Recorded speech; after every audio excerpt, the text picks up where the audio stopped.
ఇచ్చి అన్న టైంకి వేసలేడు. అత్తంది గవే 2000 ఎక్కువ చేస్తానన్నాడు, ఎక్కువ చేయలేదు. ఇండ్ల పిల్లలకు 18 ఏళ్ళ పిల్లలకు 2500 ఇస్తానన్నాడు, ఇయ్యలేదు.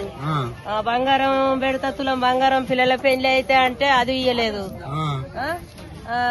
ఇది గాసు కూడా తక్కువ చేస్తా అన్నాడు, చేయలేదు. 500లకు గాసు లేదు, మన్ను లేదు. ఆ చిన్న బుట్లు ఇస్తానంటే ఎవడు మెచ్చలే. ఆ చిన్న బుట్లు నెలకు 2 అవుతాయి. అవి నెలకు 2 అవుతాయి. అవి ఎట్లా అవి ఎందుకని అంటే అవి పాత గాజులే నడుస్తున్నాయి. దానికి ఇంకా 50 రూపాయలు పెంచిండు, 50 పెంచిండు. మళ్ళీ పిరి బస్ అని పెట్టిండు. అందులో కూకుండా నీక నా సొంటది అయితే అందులోనే సావాలి. అట్లా పిరి బస్సు పెట్టిండు. మళ్ళీ ఎక్స్ప్రెస్ ఎక్కిపోదాం అంటే దానికి పైసలు ఎక్కువ చేసిండు. ఆ పిరి బస్సు అవసరమే లేదు. 10 రూపాయలు తక్కువ చేసుకుంది.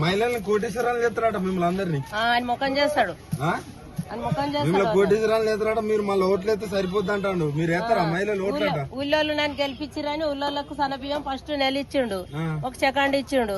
సెకండ్ ఇస్తే అది గడక లెక్క పాడైంది. ఆ బియ్యం తింటలేమో ఏం లేదు. ఇంకా దొడ్డు బియ్యం అన్నప్పుడు నయం ఉండే. మళ్ళీ మీరు మహిళలు ఓటు అయితే గెలుతున్నాడ? మీరు ఎత్తారా ఓటు? మేము వేయం, ఆయనకు ఓటే వేయం. ఎందుకట? మేము అప్పుడు కూడా వేయలేదు. అంతేనా? అప్పుడు కూడా వేయలే మేము.